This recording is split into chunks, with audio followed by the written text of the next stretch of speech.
अब आते हैं सवाल नंबर 7 पर, जो कि उर्दू पर्चे का आखिरी सवाल है। इस सवाल में कभी आप बीती आती है और कभी खत आते हैं।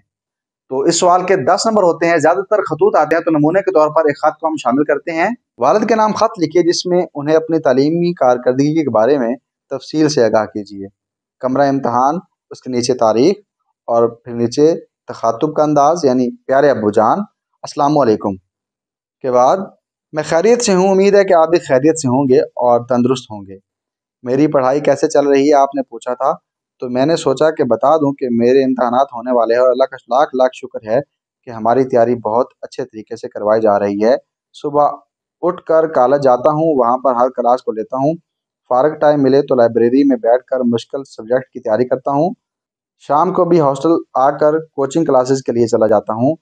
7वें और आखिरी सवाल के इख्तिताम के साथ आज का हमारा पेपर खत्म हुआ। मिलते हैं अगले पेपर के हल के साथ, तब तक के लिए अल्लाह हाफिज।